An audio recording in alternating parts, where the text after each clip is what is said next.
Boa noite, Bruno, Davi, Herculano. Boa noite.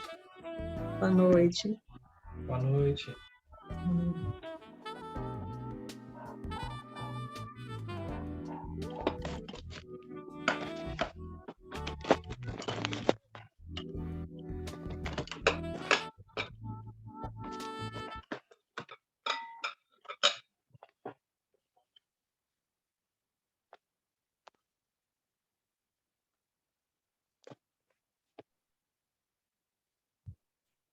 Olá, pessoal, tudo bem? Boa noite. Sejam bem-vindos. Boa noite. Pela presença de todos. Hoje a gente vai dar seguimento aqui na nossa segunda sessão nacional. Essa é a sessão de fevereiro, né? Especialmente a gente está fazendo em março por causa do carnaval. A gente jogou aí para março, mas essa sessão de fevereiro que a gente está fazendo sempre na última segunda-feira do mês, às 19 horas. E hoje a gente tem o prazer aqui de receber o Davi e o Herculano, que são os nefrologistas coordenadores ali da região do ABC, de São Paulo. E como eu venho sempre comentando e falando aqui com vocês, é sempre importante que a gente vá se conhecendo, que a gente vá fazendo essas conexões, e isso vai ser importante na construção, né, da linha da nefrologia, e para fazer com que cada vez mais os nossos pacientes eles circulem dentro do ecossistema da rede, da nefrologia da rede. Tá?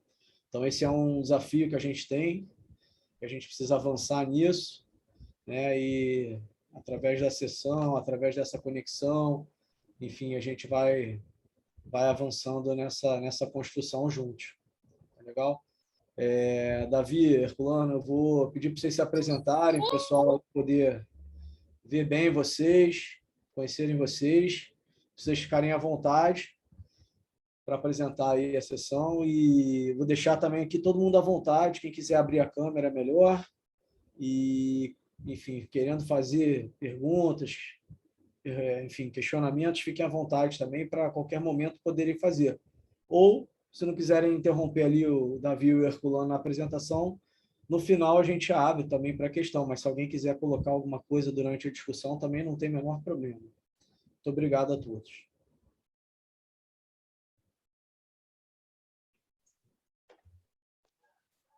Boa noite, então, a todos.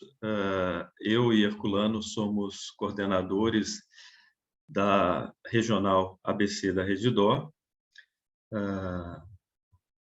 Herculano tem uma origem do Rio de Janeiro, assim como eu, e, por coincidência, ambos de uma região que é chamada de Sul-Fluminense, que é a região de Volta Redonda, Barra do Piraí, e a gente veio a se conhecer, a se encontrar em São Paulo, e fortuitamente aí montamos esse grupo na Regional ABC.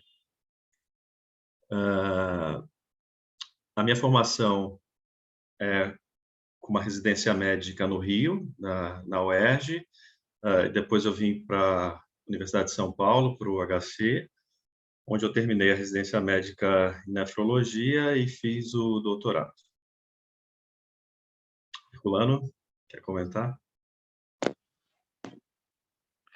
Boa noite a todos.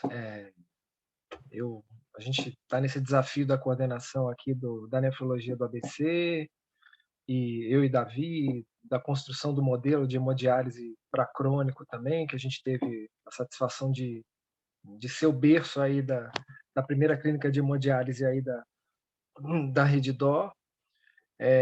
Eu sou formado lá pelo Rio de Janeiro, né? Eu fiz uma universidade privada, a Universidade Gama Filho, depois eu fiz a minha pós-graduação em nefro, eu fiz na Beneficência Portuguesa de São Paulo.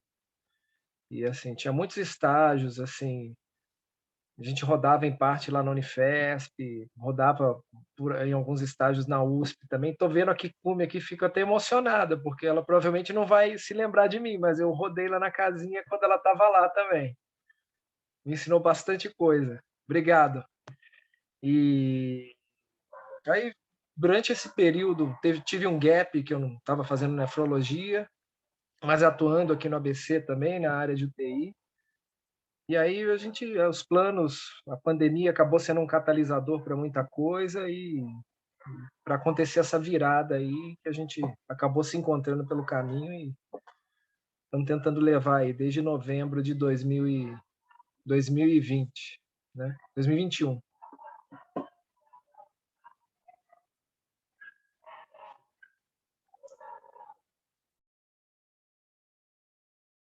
Opa, 2020.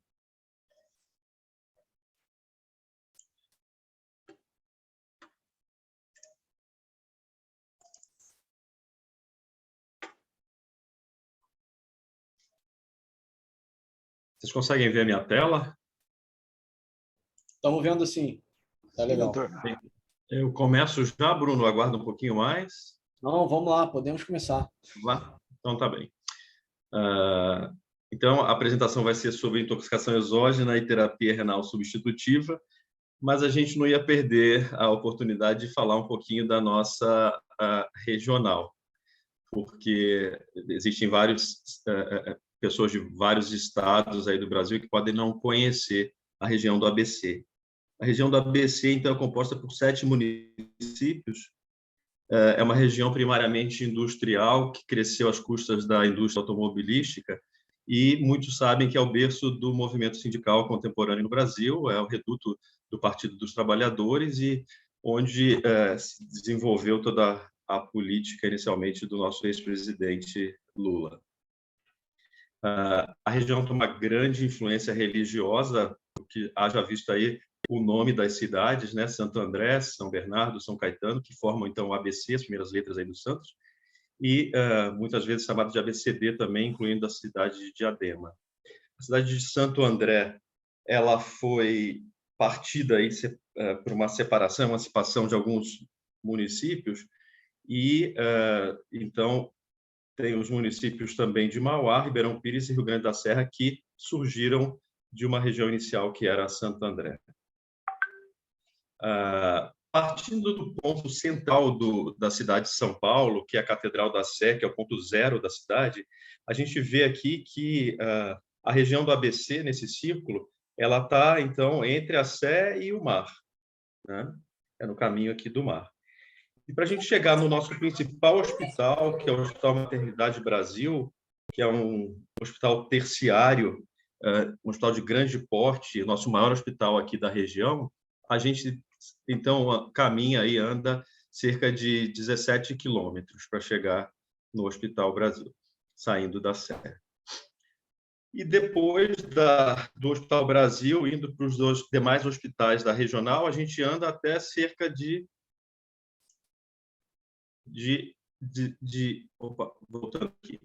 15 quilômetros para chegar em Ribeirão Pires. Na cidade de Santo André temos 2 hospitais, que é o Hospital Brasil e o Hospital Bartira. A população de Santo André é da ordem de 721 mil habitantes, não é a maior população da regional, a população está aqui em São Bernardo do Campo, que é da ordem de 844 mil pessoas. E na cidade de São Bernardo, a gente tem o Hospital Assunção e o Hospital IFOR. A cidade mais povoada da regional é a cidade de Mauá, que tem 477 mil habitantes, e lá a gente tem o Hospital Brasil Mauá, anteriormente chamado de Hospital América. E em Ribeirão Pires, a gente tem o Hospital Maternidade de Ribeirão Pires. No período aí de procedimentos englobando esses hospitais, metade dos procedimentos foi em terapia contínua e metade intermitente. A regional BC, então, engloba esses 6 hospitais com 852 leitos, sendo 251 leitos de UTI. E o maior hospital é o Hospital Brasil, que tem 350 leitos e tem aí 100 leitos de UTI adulto e 30 de UTI pediátrica. Como o Herculano comentou, foi na regional ABC que foi criada a primeira unidade de hemodiálise construída, então, pela Rede D'Or a partir do zero, vamos dizer assim, né? Enquanto em outros hospitais já existia uma unidade de hemodiálise, no nosso hospital não tinha, e foi criada essa primeira unidade de hemodiálise da Rede D'Or. É uma unidade com tratamento bastante individualizado, são divididos em salas com 2 pacientes. A gente tem equipamentos aí modernos aí da Fresenius. Atualmente a gente não reprocessa nenhum capilar e a gente tem 32 pacientes nesse momento. A equipe multiprofissional nossa engloba, então, aí 10 médicos, 3 enfermeiras, entre elas uma supervisora, técnicos de enfermagem, nutricionistas, no caso, uma nutricionista, uma psicóloga, uma assistente social e a equipe de recepção. Aproveitando o ensejo, essa semana a gente tem então, a Semana do Dia Mundial do Rim, que vai ser comemorado no dia 10 de março, e aqui na Regional a gente planejou algumas atividades. A gente vai ter uma palestra para todo o corpo assistencial do hospital, nos dias 9 e 10. Depois vai ter uma palestra para a equipe da Volkswagen, já que a Regional aí tem muita indústria automobilística, existe uma parceria com essas empresas. O Herculano vai apresentar essas palestras. Vai haver também uma abordagem da população hospitalar. O hospital tem um programa de educação continuada, um programa de 15 minutos, falando de um tema, e o tema que vai ser falado, então, essa semana aí vai ser o Dia Mundial do Rim. E a gente espera também inaugurar essa semana, no dia 10 mesmo, o ambulatório de nefrologia do Hospital Brasil Mauá, que foi o último que foi incorporado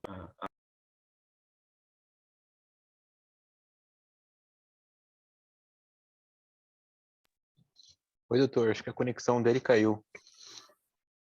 Oi? Me ouvem bem? Sim, doutor. Eu estou aqui, me ouvem? Estamos te ouvindo, Davi. Tá bem, vou continuar. Tá bem, que apareceu a gravação aqui no meio. É que só interrompeu o compartilhamento, doutor. Tá compartilhado agora? Não, agora não. Peraí, então vamos lá que eu vou tentar de novo aqui.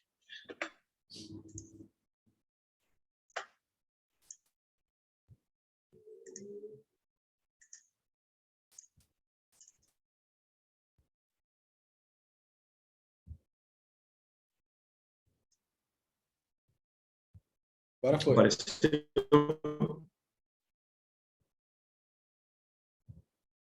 Tá bem.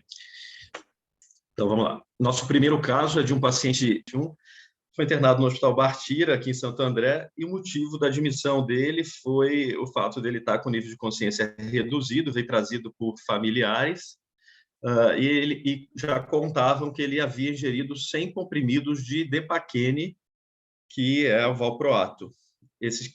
Então, 100 comprimidos dá 50.000 miligramas. Ele chegou em coma profundo, foi logo entubado no pronto-socorro. Ele não tinha nenhum reflexo de tronco, estava em apneia, assim que chegou, depois que foi logo entubado, sem necessidade de muita sedação. Mantinha uma instabilidade hemodinâmica quando a gente avaliou no primeiro momento. Já tinha sido iniciada a terapia de suporte de vida avançada, com então, a intubação, a ventilação mecânica, o uso de drogas vasoativas. Ele vinha usando noradrenalina e vasopressina. Foi feita a tentativa de descontaminação aí, embora já tivesse uma evolução de pelo menos 6 horas, foi tentado passar uma sonda nasogástrica e fazer uma lavagem gástrica, assim como foi tentado o uso de carvão ativado por 2 vezes, por indicação do Ceatox, já que a dose ingerida era muito alta. Eu estava chegando no hospital quando me pediram, comentaram sobre o caso na sala dos médicos. Em seguida, a UTI me ligou, a equipe da UTI, e pediu para eu avaliar o paciente.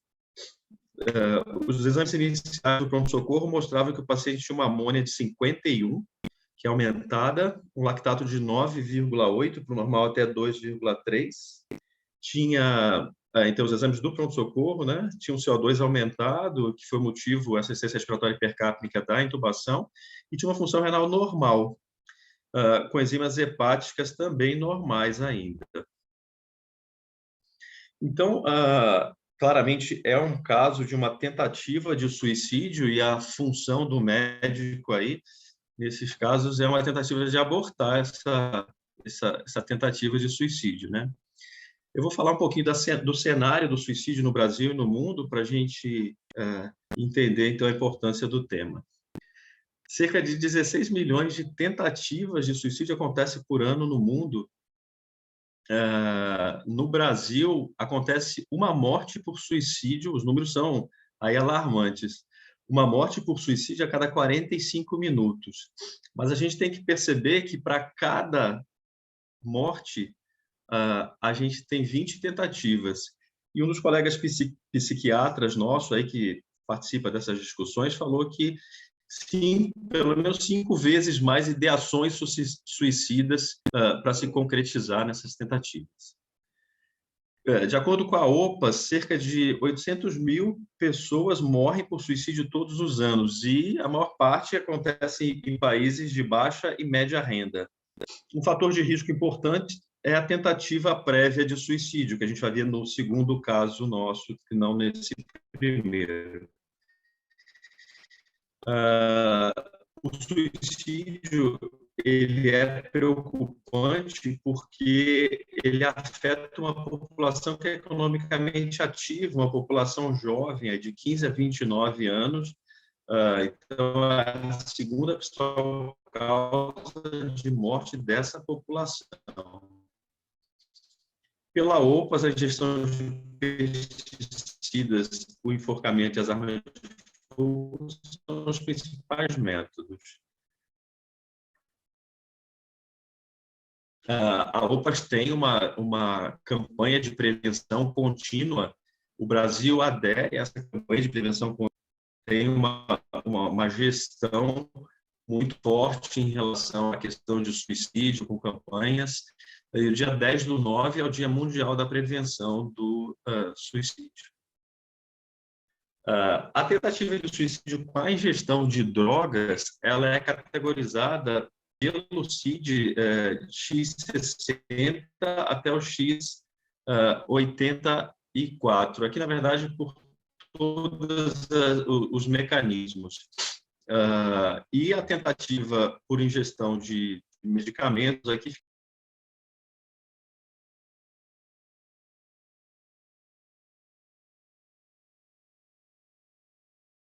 Parou de compartilhar, Davi.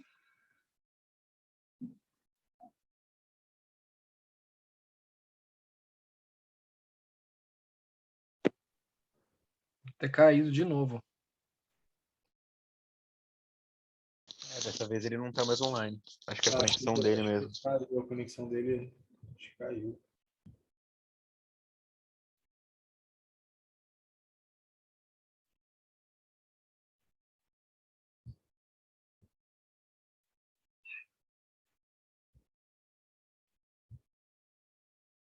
Ver se ele entra aqui.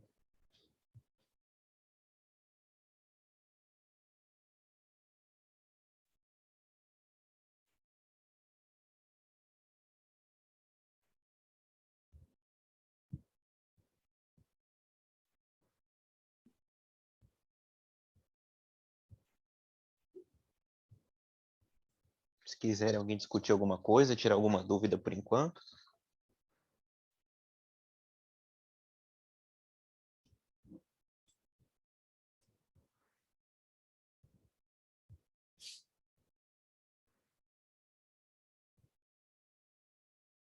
Bom, enquanto ele retorna, vamos aproveitar, eu queria só falar o seguinte, o Davi e o Herculano estão estruturando aí todos os ambulatórios, né, dessa região do ABC, né, exceto aí a região que fica com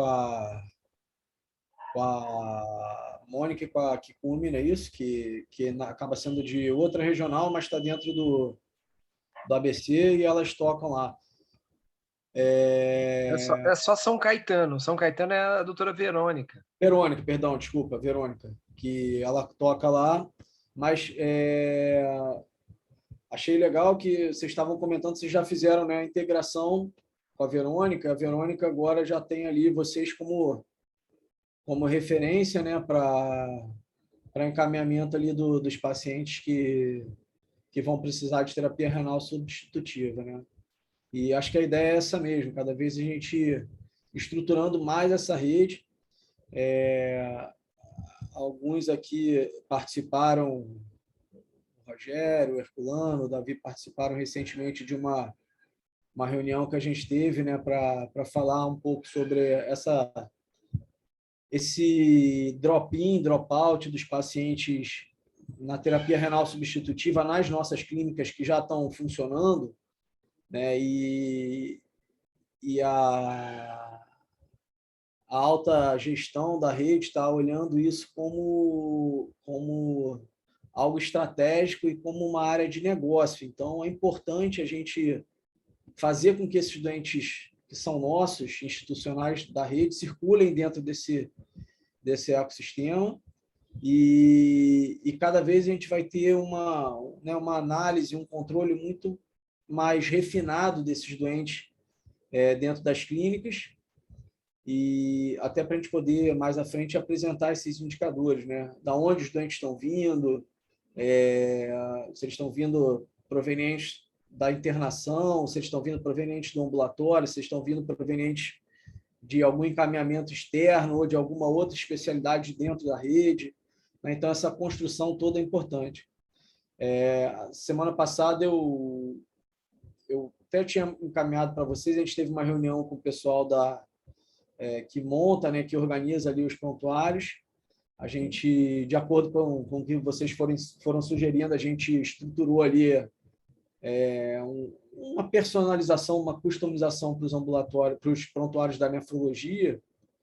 E um dos pontos que vai estar ali é justamente de onde esse doente vem, para onde esse doente vai, né, para a gente poder acompanhar todos esses indicadores. Então, a gente divulgar e trabalhar com os colegas, não só os nefrologistas, e não só os nefrologistas dentro da rede, mas as outras linhas, as outras especialidades, é importante para eles saberem que agora tem ambulatório lá no ABC, que agora tem ambulatório lá, enfim, aqui no Rio, por exemplo, que vai ter ambulatório em algumas localidades, como a Beth já pediu, a gente está providenciando. Então, a ideia é a gente cada vez estruturar e aumentar mais essa rede. E aí eu conto com o apoio de vocês. Deixa eu ver aqui, cadê o Davi? Herculano, você tem a apresentação? Você quer ir continuando, seguindo?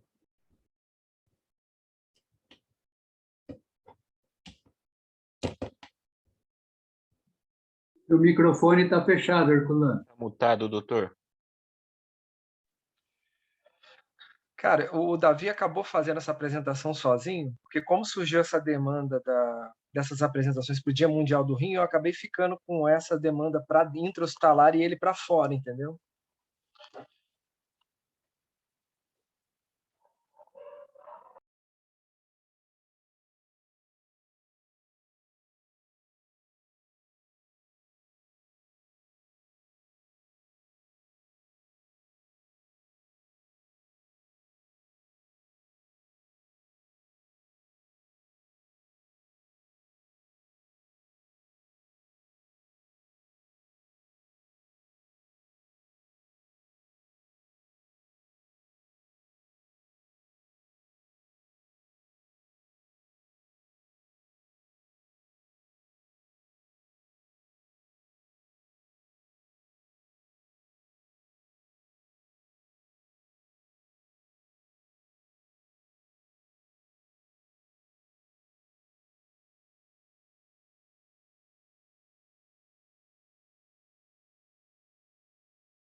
Ele está entrando de novo no link. Ele estava achando que estava conectado, estava apresentando o que ele falou. Voltando, Só que ele vai continuar de onde ele parou ou de onde a Não, gente a viu gente, pela a última gente vez? avisa para ele, a gente avisa para ele. peraí que eu dou uma... Vocês estão vendo? Peraí. Isso Você- mesmo, doutor, já estamos vendo a tela, só agora entrar no PowerPoint. Isso. Tá aqui? Davi, volta um pouquinho. Você falou que a gente parou ali onde Ele estava falando de vocês estavam suicídio. você falou um pouco ali do suicídio, da questão do suicídio no Brasil e no mundo. Foi aí que a gente parou. Tá bem, eu já tinha falado. Então, peraí, vamos lá. Então, o 16 milhões de tentativas de suicídio são... Isso eu você já tinha falou para a falado. gente, Davi. A gente Isso aqui parou aí. tinha falado. Exatamente. Tá. Então, a Organização Pan-Americana de Saúde ela tem uma campanha contínua de prevenção ao suicídio e o dia 10/9 é comemorado o Dia Mundial de Prevenção do Suicídio. O Brasil é signatário desse acordo de tentativa de prevenção do suicídio. Aí o governo federal, através da ministra Damares, incentiva as medidas de prevenção do suicídio. O suicídio ele é registrado com CID de X60 até X84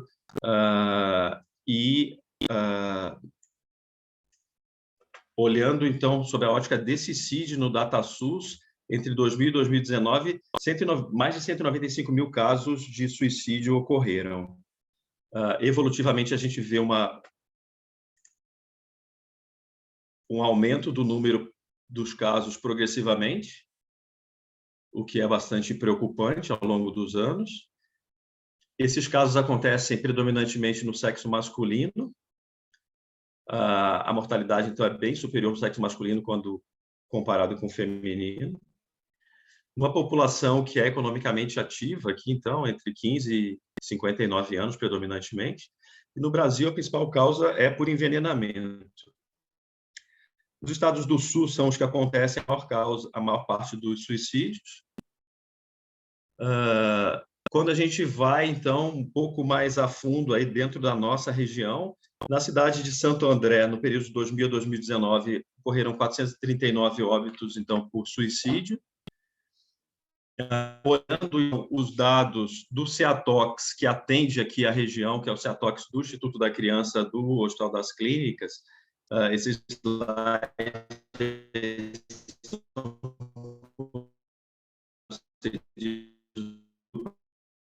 Carlos Medeiros, atual coordenador do CEATOX,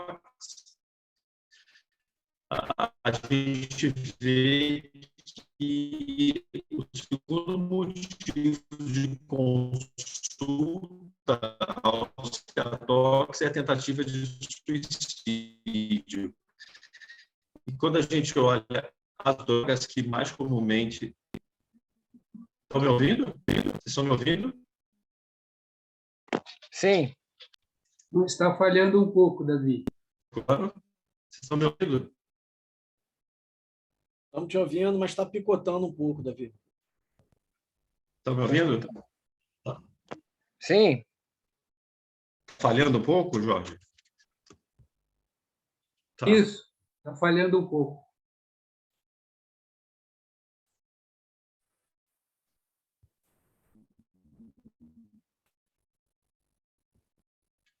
Bruno? Oi, estou te ouvindo. A gente está te ouvindo. Você só saiu do modo apresentação. Peraí. Doutor, Ele está você- saindo automaticamente, cara. provavelmente a conexão que está pesada. Você tem... Eu vou tentar trocar aqui a conexão. Isso que eu ia te falar, se você tem como conseguir trocar de conexão. Eu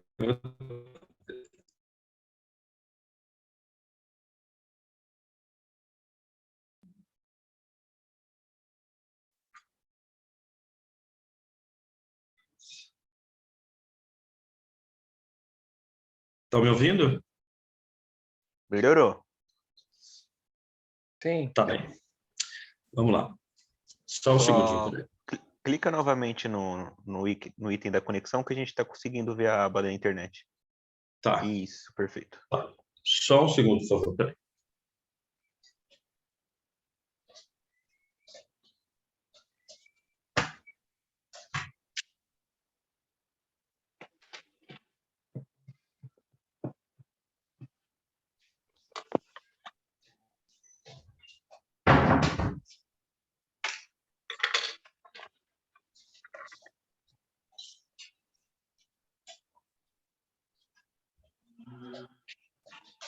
Voltando, então, aqui. Olhando, então, dados do CEATOX aqui de São Paulo, olhando aqui em amarelo, essas...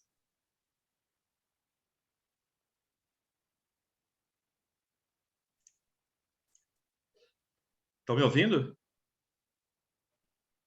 Estamos sim, estamos te ouvindo. Tá bem, então vamos lá. Olhando as drogas aqui em amarelo, são as drogas dialisáveis para as quais foi pedida ajuda em casos de intoxicação exógena. E aqui em verde, a sertralina é a droga que mais comumente está associada com tentativa de suicídio, então teve 425 casos. Das demais drogas, a gente tem aí a carbamazepina, o valproato, o lítio, o fenobarbital e metformina sendo as principais, então. Olhando sobre a ótica, então, do nosso hospital, aqui o Hospital Bartira, 46 casos de intoxicação exógena foram notificados. As intoxicações exógenas são de notificação compulsória. No ano de 2021, 46 casos foram admitidos no hospital. Voltando para o nosso caso, então, o rapaz de 22 anos havia ingerido 100 comprimidos de ácido valproico, chegou no hospital comatoso, com estabilidade hemodinâmica, insuficiência respiratória hipercápnica, tinha uma hiperamonemia da ordem de 51 micromol por litro, que foi para 151 em 4 horas. Ele tinha ainda, então, uma acidose lática, como está sendo visto aqui, tinha uma função renal normal. E nós fomos chamados para avaliar o paciente, e, obviamente, que a gente teve que se pautar, então, em dados tanto do CEATOX quanto a consulta da literatura médica. Nesse momento, então, considerando o quadro de coma do paciente, a gente indicou que fosse feito o tratamento dialítico. O nível de ácido valproico, olhando retrospectivamente, ele era superior a 200 microgramas por ml, o normal é de 50 a 100. Esse maior do que 200, a gente não sabe exatamente que nível era, porque o laboratório não foi titulando aí o resultado. Os tratamentos que foram realizados foi a passagem de sonda nasogástrica para lavagem gástrica, o carvão ativado. Além disso, a gente pediu e a família conseguiu comprar a L-carnitina, eu vou explicar para vocês um pouquinho depois sobre a vantagem do uso dela. Foi reposto o cálcio, já que existia uma hipocalcemia, foi tentado naloxano e a gente tentou inicialmente uma hemodiafiltração, foi a primeira hemodiafiltração que a gente faz aqui na regional, e a gente tentou hemodiafiltração porque os primeiros relatos que eu procurei, que eu encontrei, falava de tentar ter um clearance mais alto com a hemodiafiltração. O que a gente observa, então, com o tratamento dialítico aqui, a evolução do nível de CO2 do paciente, na verdade, aqui depende do atendimento do paciente sem a diálise, né? Com a intubação ou com a redução, com a ventilação ou com a redução do nível de CO2. Com o tratamento dialítico, o nível de creatinina do paciente já era normal, tinha uma creatinina de 1,05, então tem uma oscilação aqui, mas nada que fosse expressivo, mas é só para ressaltar que a gente estava dialisando, então, um paciente com função renal normal. Os quadros de intoxicação exógena, eles se configuram casos de emergência médica, né? Claro, obviamente, e emergência nefrológica. Então, paralelo aos casos de acidose refratária, hiperpotassemia refratária, uremia, a gente tem aí a intoxicação exógena e o nefrologista deve agir o mais breve possível, né? No caso aqui, a evolução do nível de amônia, a gente vê que o paciente entra com 51 de amônia, ele tem uma elevação até 151 e com o tratamento dialítico cai para 27. Então, mostrando aí, a amônia é uma molécula de tamanho pequeno, que é facilmente dialisável, e ela estava mediando parte da intoxicação do paciente. O lactato também cai bastante durante o tratamento dialítico, paralelo, claro, à compensação hemodinâmica aí do paciente também. E, olhando o nível de ácido valproico ao longo do procedimento, então, no tempo que o paciente chega no pronto-socorro, menos 5 horas, então, ele tinha menos 6 horas, ele tinha um nível de ácido valproico superior a 200. Aqui eu botei 200, mas o laudo era superior a 200. No tempo zero de início da diálise era superior a 200. Com 4 horas de diálise ele chega a 180 e com 8 horas de diálise a 53. E com isso a gente fez uma estimativa da cinética e da redução do nível de ácido valproico, e a gente imagina, subestimando talvez até um pouco, que no início tivesse da ordem de 570 o nível sérico do ácido valproico. O ácido valproico ele é usado como anticonvulsivante nos Estados Unidos desde 1978 e é usado também para profilaxia de quadros bipolares e enxaqueca. Ele pode ter comprimidos de liberação imediata ou comprimidos de liberação retardada. Né? E os principais nomes são Depaquene e o Depakote. No Brasil existe também o medicamento genérico. A dose terapêutica é de 500 miligramas a 2.000 miligramas. Esse paciente tinha tomado 50.000 miligramas, né? Ele não usava o medicamento. Quem usava o medicamento era um familiar dele e ele pegou, por um desentendimento familiar, ele pegou o medicamento do familiar e tomou. O nível terapêutico esperado é de 50 a 100 microgramas por ml. É uma droga que tem alto grau de ligação proteica, superior a 80%, e um volume de distribuição pequeno. O metabolismo da droga é hepático, tanto por glucoridação quanto por beta e ômega oxidação. E ela gera metabólitos ativos que fazem parte da mediação da toxicidade. A meia-vida pode chegar a 20 horas, mas no caso de uma overdose, essa meia-vida aumenta muito e chega a 30 horas. É dito na literatura que quando ocorre uma ingestão maior do que 200 miligramas por quilo, o nível sérico vai estar acima de 180 e vai haver depressão do sistema nervoso central. Os sinais mais graves de uma intoxicação são o coma, acidose metabólica, e ocorre geralmente com um pico acima de 850. Então, por isso que faz a gente pensar que talvez o nosso paciente tivesse níveis mais altos do que essa estimativa minha aí de 570, baseada na redução da droga. É uma droga, então, que tem alto grau de ligação proteica, e daí a gente tem que olhar essas características quando a gente vai pensar numa terapia renal substitutiva. Por outro lado, a fração livre da droga é a fração que tanto causa os efeitos desejáveis quanto os eventos adversos. E à medida que o nível sérico da droga se eleva, por exemplo, aqui de 40 para 130, a fração livre da droga aumenta muito. Ela parte de 10 vai para 18,5%, no caso do ácido valproico. Então, olhando aqui esse gráfico aqui, à medida que vai aumentando a concentração da droga, de uma maneira que não é linear esse aumento, mas o aumento da concentração de droga livre é linear. E é essa droga livre que vai causar a toxicidade do ácido valproico. Em níveis terapêuticos, a gente teria essa linha aqui laranja, que seria eu tomar uma dose de 30 miligramas por quilo e ter um nível sérico aqui de 50 a 100. As manifestações clínicas da intoxicação vão ser muito dependentes da dose tomada, como a gente mencionou. Então, nesse caso real, ele tomou 100 comprimidos, foi 50.000 miligramas, e o nível tóxico é considerado quando o paciente ingere mais do que 12.000 miligramas, 12 gramas. No nosso caso aqui, o paciente ingeriu 833 miligramas por quilo. ele ficou com nível sérico acima de 200 microgramas por ml, que é a limitação que a gente comentou de não saber exatamente qual era o nível. A droga causa uma depressão do sistema nervoso central e uma encefalopatia, que parte dela é relacionada à hiperamonemia. Ocorre hipotensão, depressão respiratória, acidose metabólica, anormalidades metabólicas eletrolíticas, como hipernatremia, hipocalcemia. Há uma toxicidade hepática com elevação de transaminases, há um aumento do nível de amônia, e é importante se observar a história clínica do paciente, o estado nutricional também é importante, já que pacientes com desnutrição têm uma toxicidade mais elevada.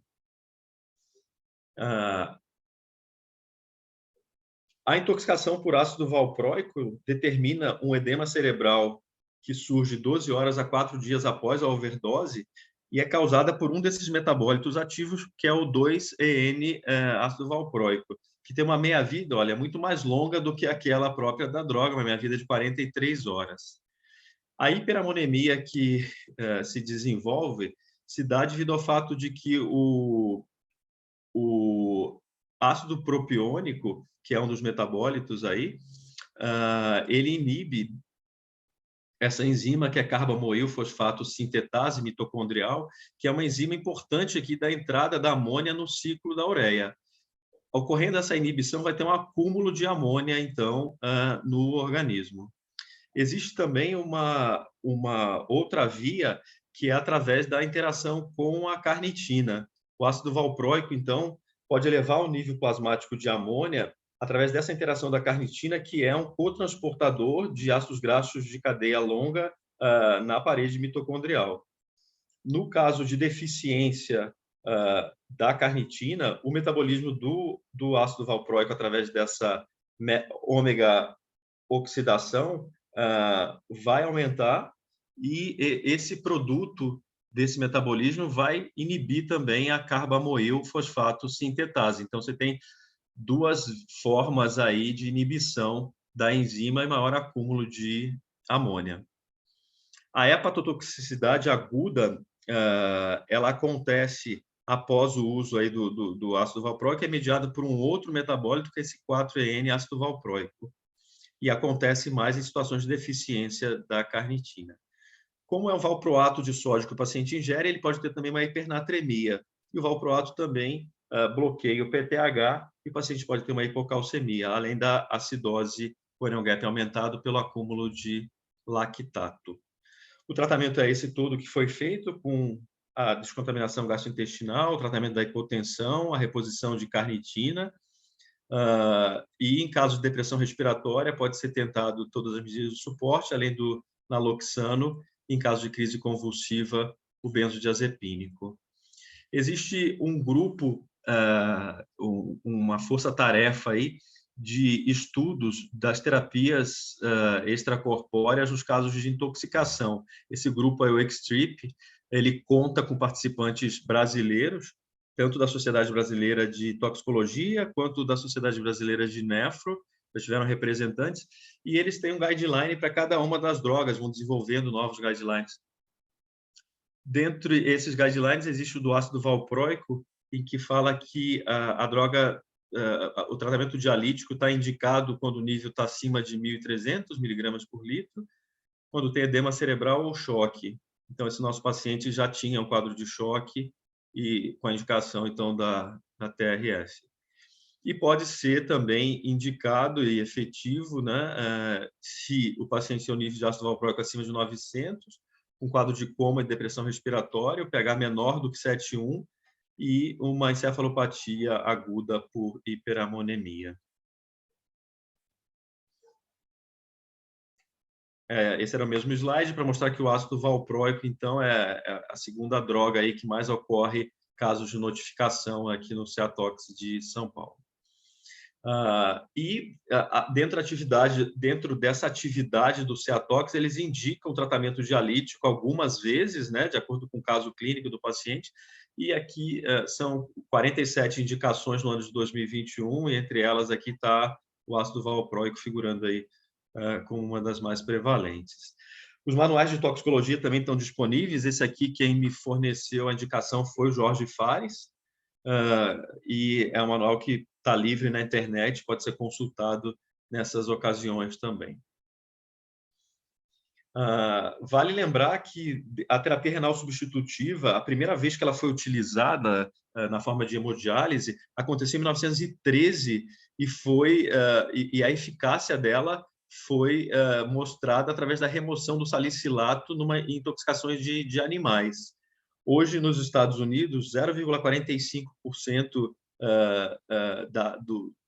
das intoxicações exógenas exigem aí um tratamento extracorpóreo. E a principal indicação, o principal uso de TRS é através da hemodiálise aqui nos Estados Unidos. A principal droga em que acontece a intoxicação lá é o etileno glicol, depois tem lítio, salicilato, essa lista aqui. O ácido valproico está aqui figurado entre os 15 principais. A gente mandou um SurveyMonkey para a equipe toda, para o grupo de nefrologistas da Rede Dó. Tínhamos 10 perguntas, enviamos 10 convites, tivemos 10 respostas. Dentre as respostas, a gente tem poucos casos em que o nefrologista foi chamado para avaliar pacientes com intoxicação exógena. No Distrito Federal, 2 casos, em São Paulo, 1, em Pernambuco, 2. E as drogas aqui que a gente tem citadas foi etileno glicol, lítio, um antidepressivo com um quadro de choque associado, e um dos casos não houve a citação de qual seria a droga. Para a remoção da toxina através da diálise, a gente tem que levar em consideração alguns princípios, então, do tratamento dialítico. Um deles é o volume de distribuição. Drogas, e que vai depender muito se a droga é lipofílica ou não. As drogas lipofílicas, elas têm um grande volume de distribuição, entram em todas as células aí, né? E geralmente não são dialisáveis. Enquanto que drogas hidrofílicas, elas têm um menor volume de distribuição e são facilmente dialisáveis. Um outro princípio importante que a gente tem que respeitar é o da ligação proteica. Substâncias com mais de 80% de ligação proteica, como o ácido valproico, geralmente não dá para a gente remover muito através da diálise. No caso do ácido valproico, a gente tem uma saturação dessa ligação proteica e a gente tem um nível de droga livre, de fração livre grande, e por isso o tratamento dialítico é útil para remover a droga. Aqui nesse esquema aqui em cima, a gente consegue ver que, de acordo com o grau de ligação proteica, eu vou precisar de maior tempo de terapia, mesmo com um grande tempo de terapia dialítica aqui, por exemplo, 250 minutos, as drogas de alta ligação proteica ainda vão continuar em nível sérico elevado. Então, aqui 95% de ligação proteica, eu vou ter cerca de 70% ainda da droga circulante, da toxina circulante. E só as drogas de menor ligação proteica que vão sair bem através da terapia renal substitutiva, pensando aqui mais em diálise. O peso molecular também é importante. Os dialisadores de alta eficiência e de alto fluxo que são aí que tem alta capacidade difusiva, eles são capazes de retirar drogas até de moléculas médias aí até 15.000 Daltons. E as modalidades convectivas, como a hemofiltração ou a hemodiafiltração, poderiam permitir a saída de drogas até 25.000 Daltons. A droga que é idealmente dialisável, a substância, é uma molécula pequena que tem um baixo volume de distribuição, uma baixa ligação proteica, então, basicamente, seria essa droga. Para indicar, então, se a gente faz hemodiálise, hemofiltração ou hemoperfusão, a gente tem que levar em consideração essas características, como peso molecular, a ligação proteica, o volume de distribuição, a solubilidade e também o clearance endógeno da droga. No caso do ácido valproico, ele tem um peso molecular baixo, então ele tinha uma indicação da hemodiálise. Embora ele tivesse uma ligação proteica alta, tem essa questão da fração livre, que eu expliquei para vocês, e ele tem um volume de distribuição que é baixo. Ele também é hidrofílico e dessa forma também tem essa maior facilidade de sair. Existem tabelas disponíveis que a gente sempre tem que consultar. Então, quando a gente olha aqui o ácido valproico, peso molecular de 144 Daltons, essa ligação proteica alta, o principal mecanismo de excreção é hepático, o clearance dele sem diálise é da ordem de 5 a 10 ml por minuto, e quando a gente faz diálise, a gente aumenta aí cerca de 10 vezes o clearance da droga.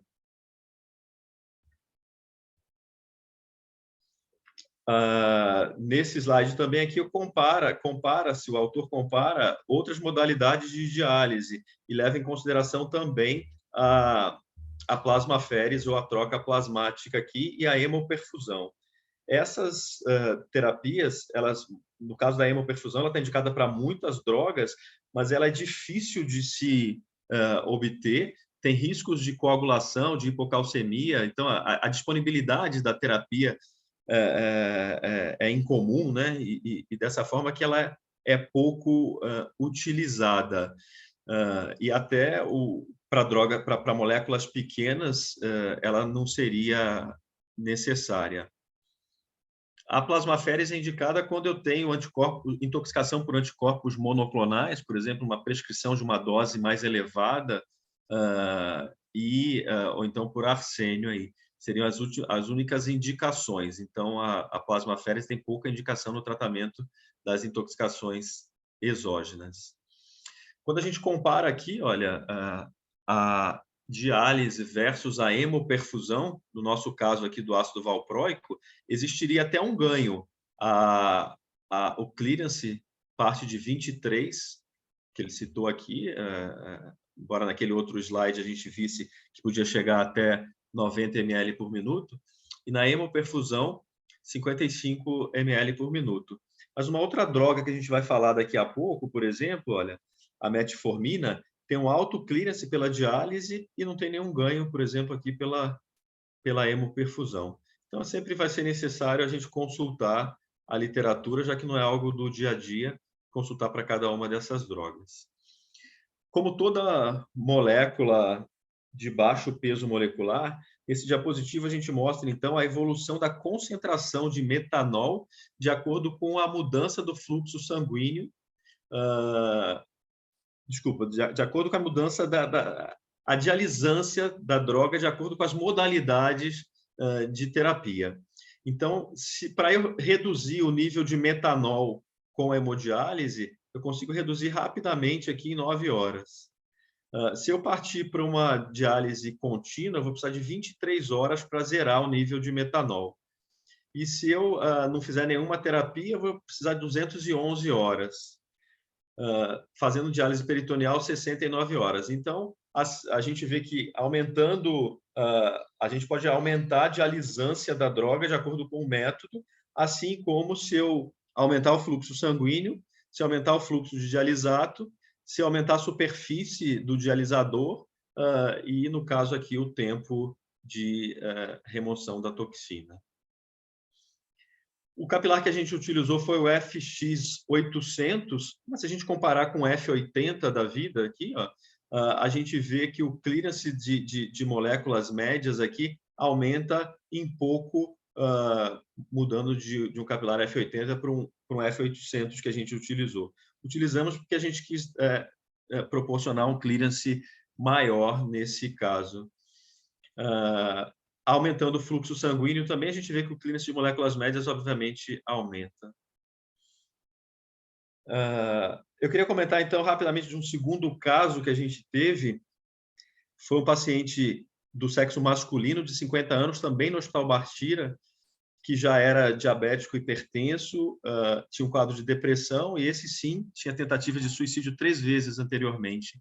Ele ingeriu 10 comprimidos de metformina, de 850 miligramas, que foi, então, 8.500 miligramas. Era mais uma tentativa de suicídio.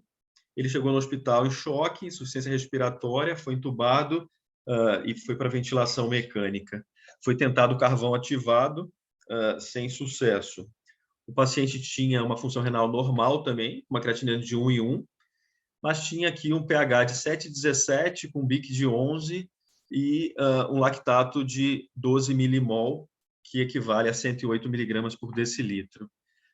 Ele tinha ainda aí um componente de hiperglicemia com uma cetonúria, mas com nível de beta-hidroxibutirato no sangue, olhado retrospectivamente, normal. Para esse paciente, a gente não indicou o tratamento dialítico, é isso que a gente vai, numa fase inicial, é isso que a gente vai ver aqui, os motivos.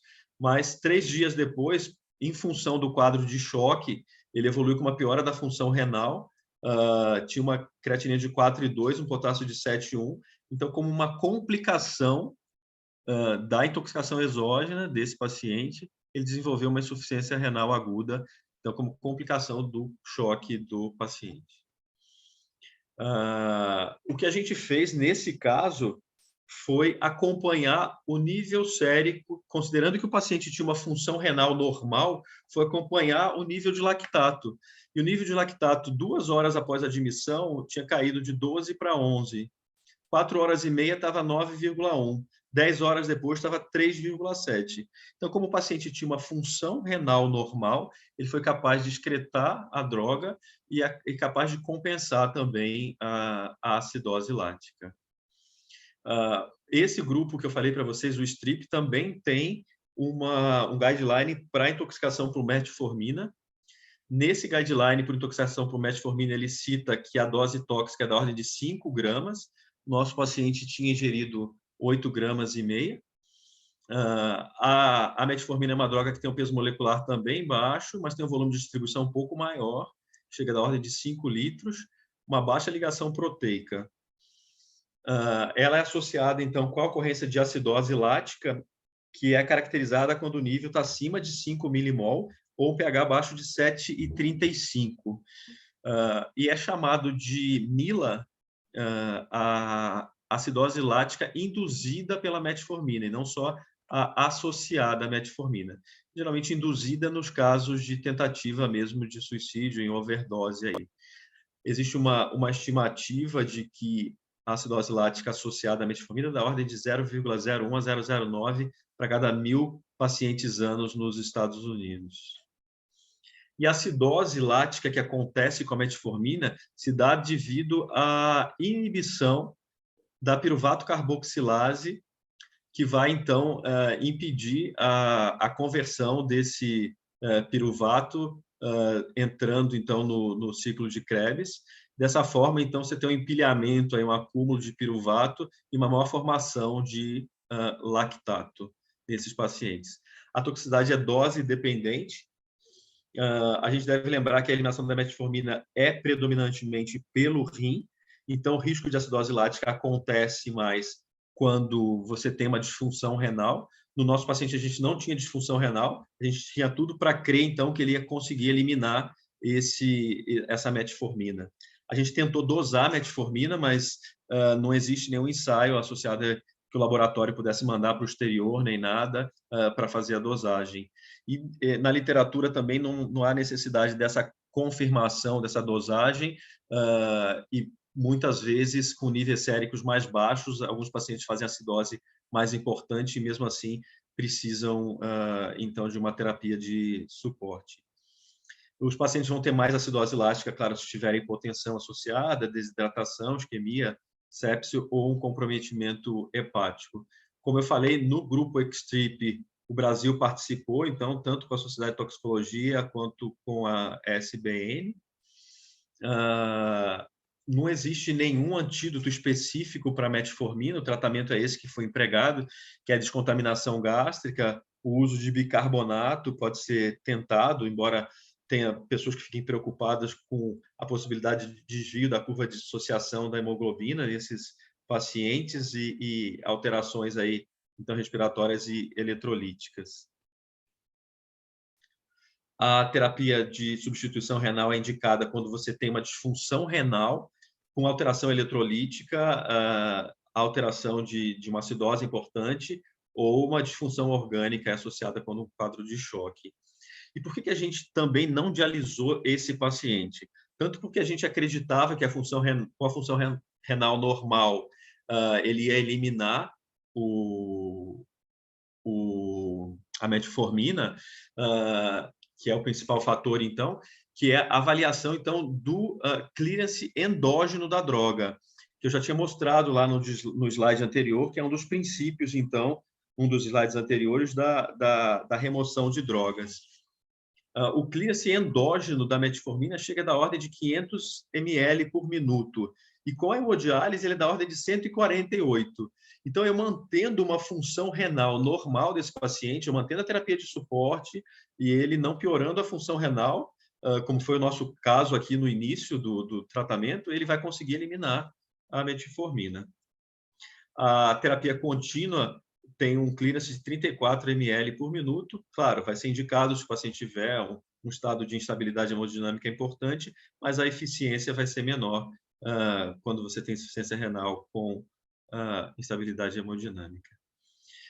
Esse grupo ele mostra assim, que, de acordo com o clearance da droga, o clearance de creatinina do paciente em ml por minuto, ele estima qual seria a proporção da importância do tratamento dialítico, tanto de hemodiálise quanto diálise contínua.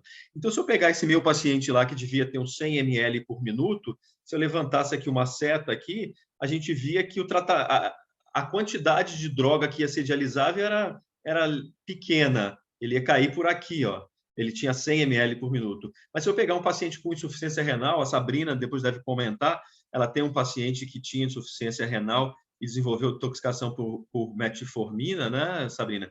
Depois ela deve comentar. Então, se a gente pegar aqui, a vantagem da diálise, no caso do paciente com intoxicação exógena por metformina e disfunção renal, é super grande aqui, é bem grande. Então, ele vai cair nessa faixa aqui de que a droga vai ser bem dialisável e bem benéfica para o paciente. Os critérios para indicação de TRS na intoxicação por metformina é recomendado, então, que se o nível de lactato estiver acima de 20, com pH abaixo de 7, e quando as outras medidas padrões aí não tenham tido sucesso. Então, no nosso caso, não preenchia esse critério. Ela é sugerida no caso de concentração de lactato de 15 a 20, com pH de 7 a 7,1, e quando o paciente tem comorbidades. Mas mesmo nessa situação, a gente não preenchia muitos critérios aqui de sugestão, a não ser o quadro de choque do paciente. A gente interrompe a terapia dialítica quando o nível de lactato está abaixo de 3. E quando a gente olha, então, naquele gráfico lá que eu mostrei para vocês no começo, em poucas horas aqui, em cerca de 10 horas, eu já tinha 3,7, em 16 horas, 2,1 de nível de lactato nesse paciente. A gente foi acompanhando aí progressivamente. Então, o clearance endógeno é um conceito novo, então, que a gente deve levar em consideração.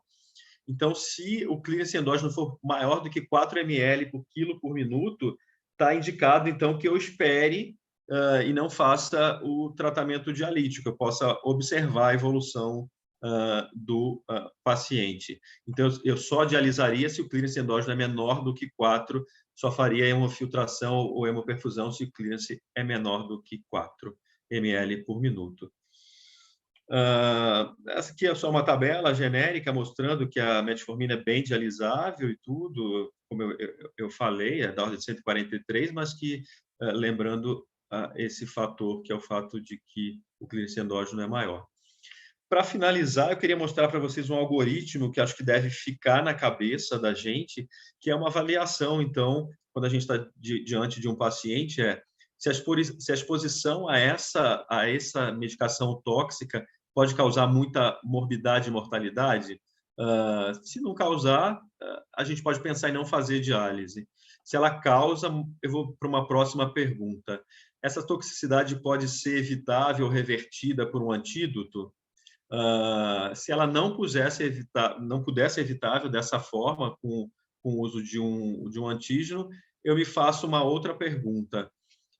A toxicidade dessa droga pode ser minimizada por algum tratamento, como interferir com a absorção ou aumentar a eliminação?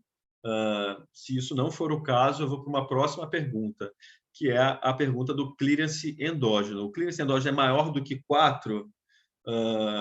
Se não for maior do que 4, eu vou para uma próxima pergunta. E o volume de distribuição é grande? É maior do que 1, 2 litros?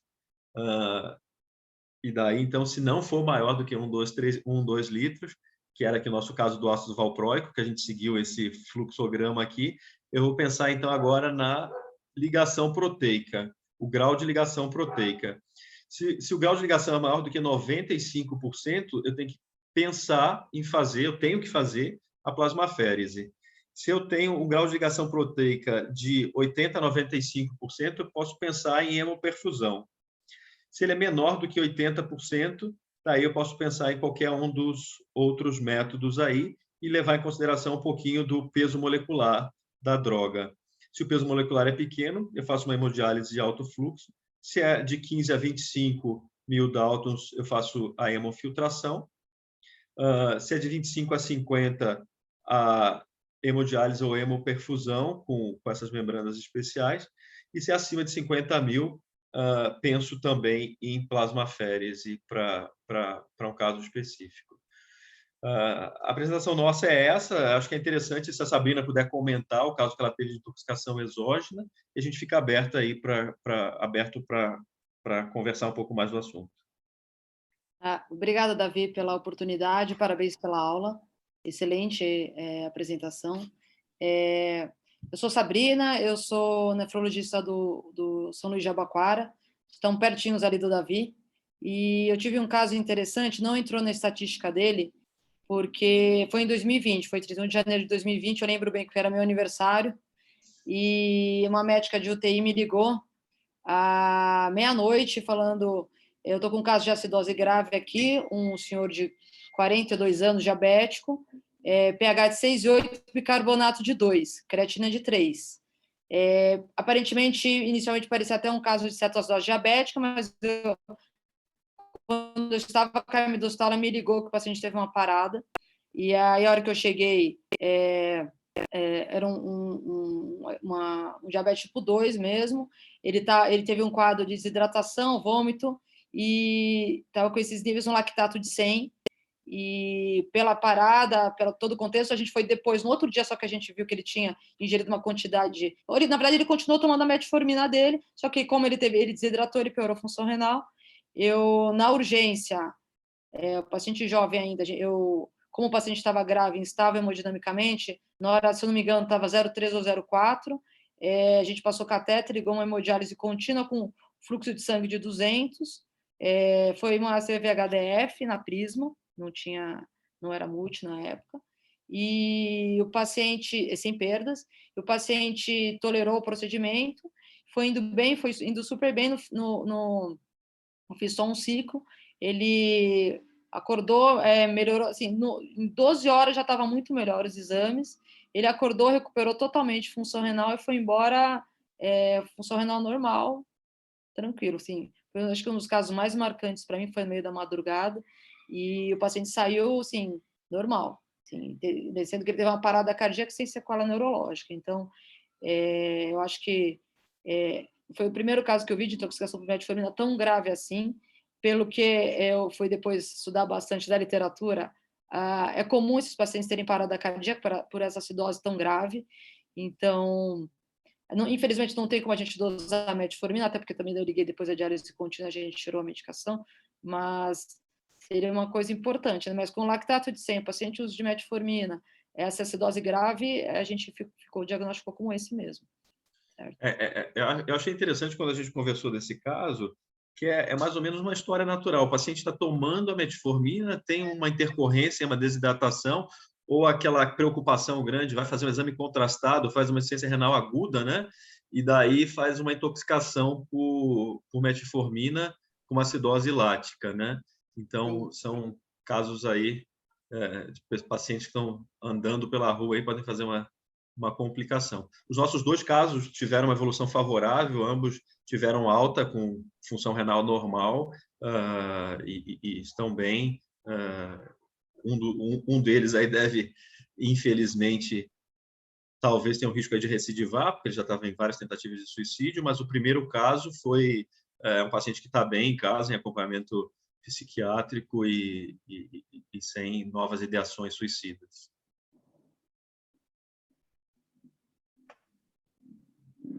Fique à vontade aqui para fazer as perguntas, interagirem, ou se vocês quiserem colocar no chat também. Davi, enquanto o pessoal aí, não sei se... O pessoal pode até levantar a mão também, que aí a gente vai vendo aqui, fica mais fácil, quem quiser falar. Que aí entra aqui na frente. Davi, parabéns pela apresentação. Eu queria só colocar um ponto. Recentemente eu sou fã de plasmaférese, né? E eu tenho feito algumas plasmaféreses aqui no Rio, aqui no Badim. E aí enfim, buscando mais indicações, porque acho que é uma área que a gente da nefrologia acabou deixando meio que, né, de lado. Enfim, tem toda uma questão comercial nisso, mas existe uma questão também técnica que os nefrologistas focaram só na diálise e acabaram, né, deixando outras áreas ali de lado.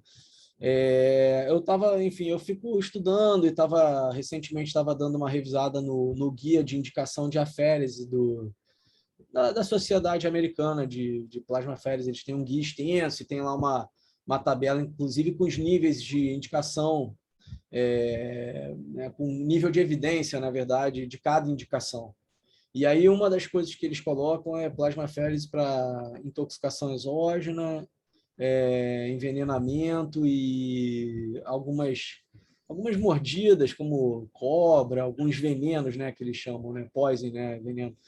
E dentro das intoxicações, aí depois eles colocam lá todos os trabalhos que eles utilizaram para fazer as referências. Então, isso é bem interessante, quem quiser acessar e tiver mais curiosidade.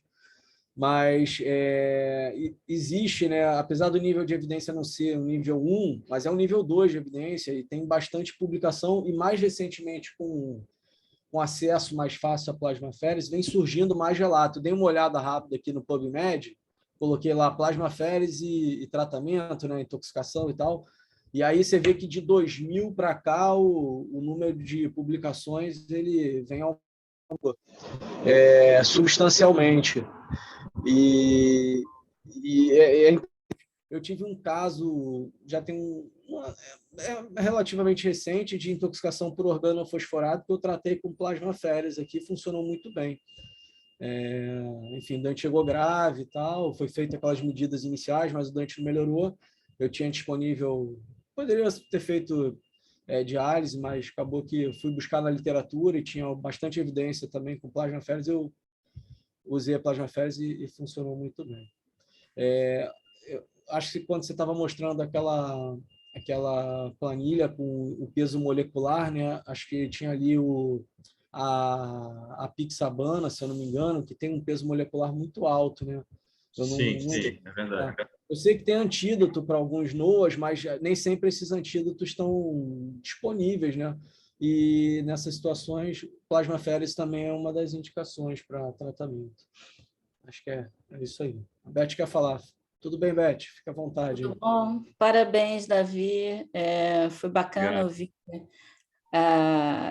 um pouco mais sobre o ABC, que realmente a gente não conhece muito. Eu conheci o Hospital Brasil, achei incrível, mas e o Anália Franco, mas é super legal ver o quanto está crescendo e atendendo toda a região do ABC. É importante isso para a gente saber.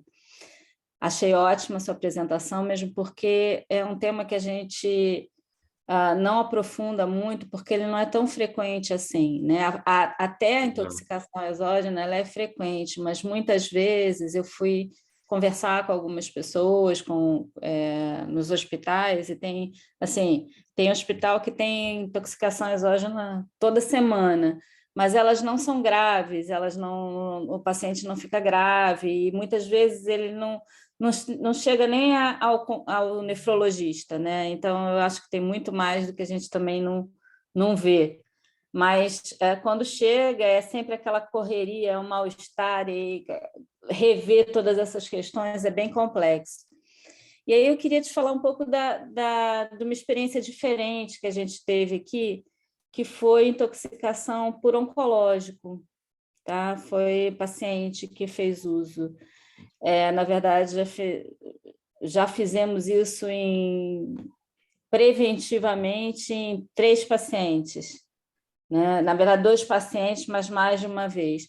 Paciente que faz metotrexate em dose muito, muito alta para linfoma de sistema nervoso central e que acaba intoxicando, né? E tendo esse tipo de tendo lesão, enfim, além da insuficiência renal, fazendo uma série de outras complicações. E o que a gente fez foi, uma vez que tivesse o pico da dose, né, dosando MTX, a gente fez hemoperfusão com MARS, né, por conta da dificuldade realmente de alisar MTX, né? Então, acho que quando a gente conhece um pouco as drogas que vão ser feitas, a gente vai expandindo, como o próprio Bruno falou, a indicação, né? E com certeza é um assunto árido. Eu ouvi você falando, em alguns momentos você faz, ai meu Deus, né? Porque para cada droga, para cada dose, a gente tem que rever a cada vez e tem que perguntar muito para o doente, porque às vezes o doente, quer dizer, e para a família, né? Eventualmente a gente não sabe nem o que está acontecendo, né? Então, é só para dar esse relato que a gente teve, mas na verdade, foi uma iatrogenia programada, né, do ponto de vista de tratamento de oncológico, e que a gente usou o MARS, e isso fez, depois do pico da dose, né, que é fundamental para o tratamento, e aí, em seguida, esse paciente fez 24 horas e reduziu o nível sérico, e assim que o nível sérico estava adequado, ele saiu de suporte, né? Totalmente lúcido e acordado. Então, às vezes... desbloquear o iPhone primeiro. Eu acho que tem muito a ver com esses princípios aí, né? Ligação proteica, volume de distribuição, né, Beth? Isso. E você Exatamente. usou uma terapia, então, que tem aí a regeneração com a albumina e você consegue ir tirando, né, a droga. Nessa tabela aqui, eles colocam o metotrexate como potencialmente eliminável também através de hemodiálise. Mas, claro, a eficiência vai ser variável aí de acordo com essas características. Eu me lembro de um caso que eu tive também de uma droga muito comum que a gente usa no transplante, que é o tacrolimo. E era um paciente, não foi na Redditor, mas com uma intoxicação, então, com tacrolimo, prevenindo uma GVHD pós-transplante de medula óssea. Esse caso eu vi no Sírio. Ele tinha infusão contínua, então, de tacrolimo endovenoso, e fez níveis séricos altos com toxicidade do sistema nervoso central, e a gente fez hemoperfusão para ele, mas foi um trampo para arrumar um hemoperfusor. É algo que não está muito disponível. Eu acho que, assim, olhando lá, por exemplo, no nosso maior hospital lá, terciário, no Hospital Brasil, a gente não tem hemoperfusor. E eu lembro que o hemoperfusor que eu olhava, assim, ele vinha todo escrito em russo, ele vinha da Rússia. E daí, para entender o que estava escrito ali, complicado. Em Bom Sucesso, lembra?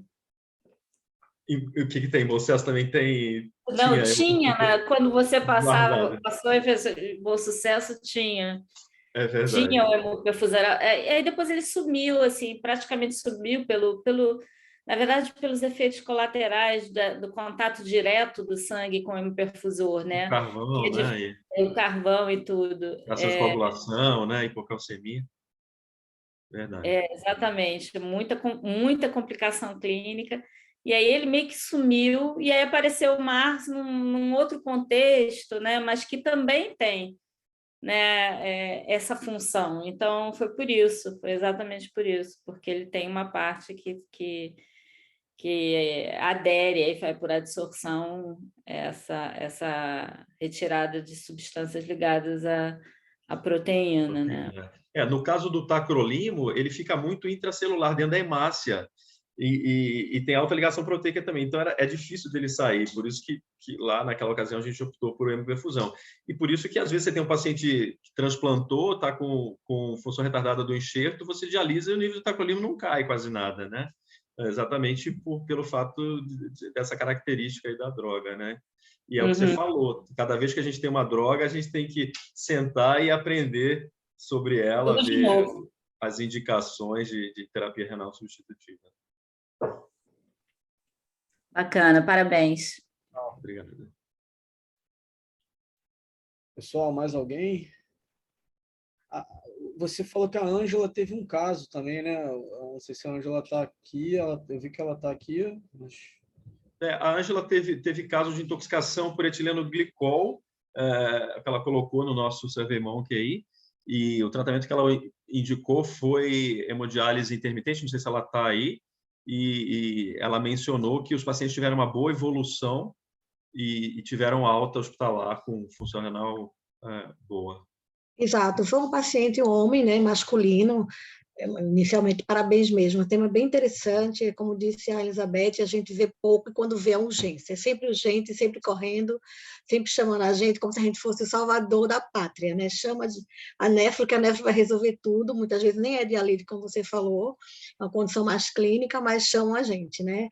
E aí foi um caso de uma pessoa que tinha um posto de gasolina, e eles tentativa de suicídio também, e chegou bem acitótico, comatoso, alteração neurológica, fez as medidas protetivas, né, em ambiente intensivo, né, e chamaram a gente. E realmente o paciente saiu muito bem com terapia dialítica, ele fez acho que 10 sessões mais ou menos, saiu com função boa, até psicologicamente melhor, de nunca mais tentar suicídio, né, que houve todo um trabalho de acompanhamento, acolhimento desse paciente.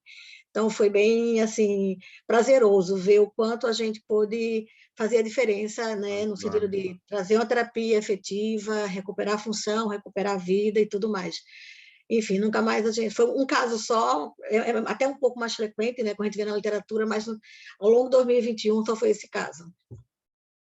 É interessante que a gente tem que ter uma interação grande, assim, quando o PS chamar a gente para uma intoxicação exógena, a gente tem que ficar de olho no caso e ir no hospital. É diferente daquele caso que ele chama com uma ureia de 150, né? A gente tem que ir avaliar mesmo, porque a gente vai ter que fazer uma interação também com um toxicologista, né, para entender aí os níveis de indicação de terapia renal e as outras terapias que podem ser utilizadas, né? Então, acho que tem que ter uma triangulação entre o emergencista, o nefro e o toxicologista nesses casos. Sem dúvida, o CEATOX ajuda bastante, né? Tem um apoio grande, não dando as condições de tratamento, o time de tratamento, né? A associação de vitaminas, que às vezes é importante, né? No caso dessa intoxicação. Então, eu acho que o time tem que estar junto, tem que estar coeso, nos times certos para a gente alcançar o sucesso que a gente alcançou. Havia alguma coisa de barbitúrico? Barbitúrico também é dialisável, porque tem peso molecular baixo, embora tenha volume de distribuição grande, né? Ele tem uma ligação proteica mais baixa e é bem dialisável. Uns anos atrás nós tivemos uma intoxicação. Na época a gente não tinha contínua, né? E nós acabamos fazendo com a máquina da Fresenius com módulo, né? Hemodiafiltração. E aí a paciente ficou também em choque, entubada, só que, infelizmente, pelo choque, ela teve uma lesão de isquemia medular e ela saiu com plegia dos membros inferiores. Mas a parte geral não ficou com sequela neurológica, sistema nervoso central, né? Mas, na época, ela respondeu muito bem com a hemodiafiltração intermitente, né? Prolongada. Certo. Quando a gente não tem uma situação de risco imediata, né, a gente tem que pensar que também que pode acontecer depois, em função da toxicidade, como aquele segundo caso lá, um choque, o paciente desenvolver insuficiência renal. Então, tem os dois momentos aí que o nefrologista pode ser útil na intoxicação exógena, né? Se tem o caso aí, por causa do choque, teve essa isquemia medular, né? Algo também bastante incomum, né? Você conseguiu recuperá-lo, mas teve essa complicação. Parabéns, Davi. Excelente. Valeu, obrigado. Brincando. Mas é interessante mesmo, tem vários relatos que quando você vai buscar, né, na literatura clássica, você não encontra, até porque é mais recente, né? Mais bom. E aí, mais alguém, pessoal? Já estamos aqui já no final, já são 8h24, já até passamos um pouquinho aqui do nosso horário. Tá bom, acho que agradecer a todos aí pela participação, agradecer ao Bruno, acho que as nossas reuniões estão sendo de sucesso porque tem a participação de todo mundo. Ficamos disponíveis aí para um novo momento em que eu não vou apresentar mais o ABC, mas a gente vai falar de um outro tema no ano que vem. Agora todo mundo já conhece a regional. No dia 28 de março, a gente tem a sessão efetivamente de março, né? E aí a apresentação é do Nonato, que é do Recife. E aí a gente faz esse bate-bola com ele também.